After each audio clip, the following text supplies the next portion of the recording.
Okay, it's time to throw the master scale book away. Toss it. You don't need it right now. We're going to demystify this whole thing. Just learn your pentatonic scale. It is the Bible. It is the crux to opening. I'm not saying bender, boomer, blues, all that stuff. It doesn't have to be any of that stuff. It does. That's all that matters. You know, Trust us. There's something about, like, we all go down these rabbit holes, and we were thinking about this morning. It was driving Derek nuts. He just kept spinning in circles about it. That we just keep going about, like, trying to learn all these different scales, and I did too. I learned all the modes. Yep. I remember, like, studying them and being like, I don't quite understand the theory. Okay, now I finally kind of get it. And then I looked at how I played, and it's all really the pentatonic with a couple notes added to it. Yes. Everything is the pentatonic with a couple notes added to it if you sort of simplify and demystify. It's really just the major scale. But yes, I think that pentatonic is the way to think about it, because I always tell kids that's the skeleton forever. And then when you add different flavors or you have these different chord progressions, you add these little notes in, and you learn, your ear sort of learns whether you know the theory or not. Your ear learns when those extra notes are appropriate. Well, and I think you and I both have a lot of folks ask, like, how do you approach when you're improvising? No one asks us that. Well, I'm just kidding. Because, like, we have to be good at it. No, but yeah, they're bad. But, like, all the demos we do are, like, they're all first takes. They're all made up on the spot. Oh yeah, guitar in hand. That's all. Nothing's prepared. No. It's we probably should, but that takes work. And we're inherently lazy because we're guitar players. Got things to do, places to be. I mean, not really. Not really. I mean, we're just lazy. No, it's a funny thing. Like, you think about, like, it's all. I think you and I both view it as, like, it is the skeleton. It's this, like, sort of framework of the pentatonic. And I sort of see the framework of the major scale that sort of sits within that major or minor pentatonic, depending on which note you start on.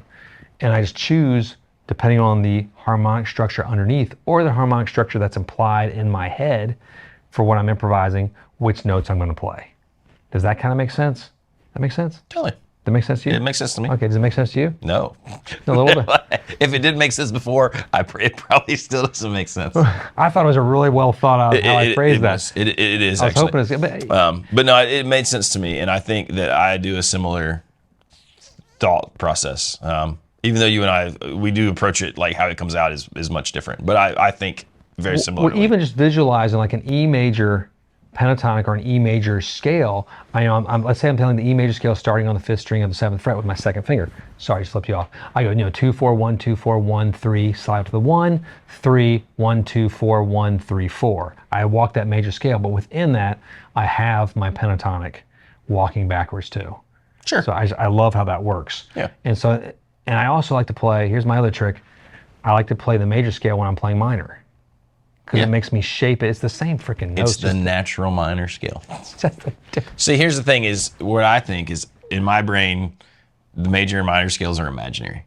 They're all the same scale. If you play a C major scale, it is the A natural minor scale. Right. So, like, I just don't care about that. If the song is minor, then I'm going to resolve to A.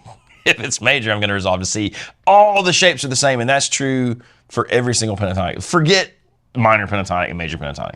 I'm gonna get so much hate on this, you idiot. But no, I get what you're saying. You know what I'm saying? That's the fun part. That was like, that's what we're trying to say is, like, the pentatonic. It's the key to the highway, baby. It is the key to the highway. When I said key to the highway the other day in the shop, Jason Scribner, who I love to death, who works with us, he starts going, like, life is a highway. I'm like, no, man, it's a song called Key to the Highway. He had no idea what I was talking about. He's never heard Key to the Highway. Because he was like, yeah, Eddie Cochran. I'm like, no. Every part of that's wrong in so many ways. There's so many. We can't even unpack that right now. But yes. Dylan, who worked with us for a long time too, had some crazy ones about those things too. I forgot. Oh yeah, I think my favorite ever was he thought Van Morrison was the lead singer for Van Halen. What? I love that to the day I die. Because Van. There's a Van. Van and that Halen kid. He could really shred. Oh, God, that makes me... Do you think about Van Morrison singing for Van Halen? How great that mashup would be? There'd be so much cocaine involved. That's like, check this. I'm going to relate it back to the pentatonic here. That's like playing your pentatonic and adding that sort of flatted seventh and making it a Dorian mode. or Mixolydian. That's what I would think. Yeah, but it depends if you start from major or minor, right? Exactly. I think you start from minor, and I think I start from major. That's the sort of funny thing. If I'm playing like the Bonamassa type licks, it's so funny, just the reverse brains and like you can go theory bonanzas. You can go theory bonanzas or not. But learn the pentatonic scale all the way up and down, all 5 shapes.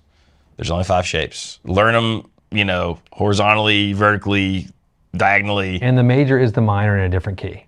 That's the fun of it too. And once you have it, like the way I play a lot, if you notice on some of the demos too, or just I like to play, even though I'm holding the guitar this way, I consider this sort of the vertical plane. I go up and down the fretboard right. a lot, like from the second to 0, the no fret, all the way up to the 15th fret's about where I might live and get a little higher sometimes, but that's I don't like to live. I don't walk a box just horizontally across the whole time, unless I'm doing the Hendrixy double stop stuff. You're doing that sort of like the E majory stuff, that's what you do. But I still like to take that, and I love walking the E major up from the bottom all the way to the top. I just love that. I love finding the notes. And if you know those different shapes, it's really easy to know where you can slide to the next shape from whatever string you're on. Yes, and then we get theoretically into intervalically how that's how I view things a lot too, like the intervals, so I'm not thinking of boxes as much. But we're sticking with the pentatonic for the day. We don't want to get too crazy we can get off the deep rail. But even if you think about that and go off the deep rail, what's the template? We both said deep rail. That's not even the deep rail. If you go off the deep rail, the deep end, the deep rail. Whatever. The diving board to the deep rail. You're still in those pentatonic like skeleton shapes, right? Like it all is the framework. All we're trying to say is you can get as crazy in depth as you want, but the frame is always going to be, or can always be. And there's things within those frames that I've made up my own little shapes that work backwards. Yeah. That all fit within it, and I love those. I call them the backwards back boxes. I think one of my students came up with that a long time ago, and I work backwards, but then they all fit within the pentatonics too, which is really, so once you have your pentatonics, again, that's the main focus. Don't spend like hours on all the other stuff until you have that locked in. It opens up so much fun. It does. That's the fun of it. And I mean, it works right along with if you're doing the cage junk or like triads, it's all the same thing. You can tie them to all these different spots with the pentatonic on the neck. And it always gives you a frame of reference. And if you get lost, I don't know how many times it saved my behind because I like get lost in a part live and I'm like, back there. Think about poor Jonas Brother when he was playing that live at the VMAs and he just got off. He got his pentatonic. Is a fret or two too low. He should have watched this video first and nailed it. That has happened. I'm sure he's probably a pretty good guitar player. He's a great guitar player. That's happened to all of us. It's like I remember doing like when I was doing that Buddy Holly thing. I think I've talked about this maybe before, but I had a whole band behind me. We're playing in a pretty big show. I had the capo on the wrong fret. And I'm just playing a 3-chord Buddy Holly song because Buddy played with capos a lot. Bang, bang, bang, and dude, but that band saved my bacon. They all modulated up and transposed, which is kind of impressive on the fly. Horns, keys, everything. Yeah, that's what's impressive. The drums are just sitting there like they don't know anything. Like drummers just like, hey, woo-hoo. It sounds great. I like whenever I talk to drummers, like playing the key of, and I start laughing. You're gonna say something? I'm sorry. Oh no. Okay, cool. No, I was just enjoying my banter. No, it's so unbelievably, and this demystifying once you really get that pentatonic down. Something else that I think guitar players relating to this get hung up on is like trying to learn all these chords, all these shapes and stuff. The great guitar players didn't know any of this.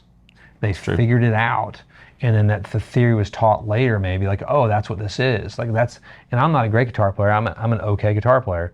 I figured out a bunch of the stuff myself too. I didn't have like chords too. Like I would make up these shapes. I was like, this sounds good, and later I find out, oh, that's a diminished or an augmented. I didn't know that. Or that's a 9, or that's a 6, or that's a 7. I was like, the fingers seem to work in this. Because even when you watch like Wes Montgomery and stuff, like a theory wizard, but I think he was just figuring it out too, like Django, like Ryan, all those guys, like it's pretty amazing. This is what sounds good, and I grew up in the gospel tradition too. There's a lot of like barring on your first finger and just changing the shapes as you walk down. That's right.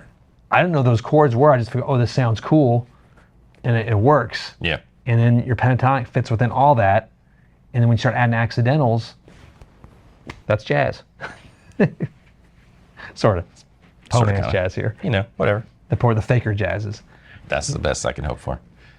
Yeah, the best I could hope for. We are both fake jazz players, not real jazz players. Not even good. I'm not even a good fake jazz player. I'm maybe a better fake jazz player than you. You're a better fake country player than me because you're more real country 100%. player. You eat me up on the country stuff. I'm like, I don't know what's happening.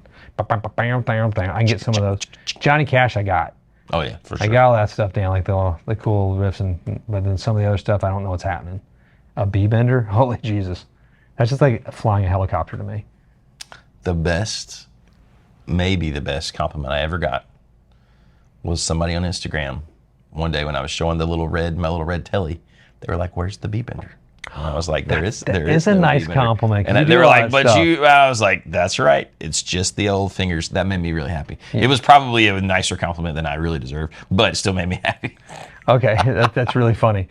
So I mean, I hope that gives you just like a basic outline on demystifying the guitar a little bit, just as far as like, don't feel like you have to go down the rabbit hole of learning everything. Get this first. Yeah. It is such a good core. It's so much fun. When you come into any of your local guitar shops and they're jamming, anybody will help you out and show you that really quickly too. It's like, you got position one. Once you feel brave, learn the next one, then the next one. And then just add one slowly. Add one a week. That's the way to do it, yeah. And don't try to work on all of them. Before you know just it, get one and get the next. And learn it in the key of E at first. That's our home base. Once you have it, you're in sweet, sweaty business. Pentatonic blues style. It's really, rock and roll. And then you'll learn all these other fancy things and then realize you never needed them. And you'll come back home. Well, you'll learn them so much easier too. Because you'll see where they sit. 1,000%. Imagine like whatever you put on that fretboard, it all sits on top of each other. I think that's how most people get their style. If they have a unique style, is they learn that pentatonic, they learn the fancy things, and then the things from the fancy things that stick. Yep. That kind of becomes your thing. Sorry, he said stick. My brain went elsewhere. Stick. Okay, so let us know what your experience with pentatonic has been. If it's been horrifying, if it's been the Bible like we just said it has been, if you love it, if you haven't learned it yet, if you're a new guitar player and you're like, how do I get started on that? There's so many great tutorials on there, on the internet, on YouTube. Oh man, so many. Everywhere, dude. Just do that. You don't have to pay for a course, but learn the pentatonic scale. Learn how to sing the notes you're playing as well. It's a great idea. A big part. It teaches you not just better singing, but it teaches you how to phrase as a phrasing monster. It's a great idea. You know, so I would sing the notes. Doesn't have to be good. Just make it notes. That wasn't good. That was stupid. Most importantly, click like and subscribe. And hit the bell. And then really most importantly, just have fun. It's so much fun when it's like, you can play by yourself, you can play with yourself, you can play alone, and it's great. Or you can play with friends. Or with friends. Friends is fun. You can do it, and it's easy once you get it. It's awesome. That's all I got. I'm gonna go home. I'm gonna see what Sean's up to next door. Pentatonic. Pentatonic, Dreamland. Thanks for joining us. Casino Guitarist says peace. Sure. And we'll talk to you soon. Goodbye.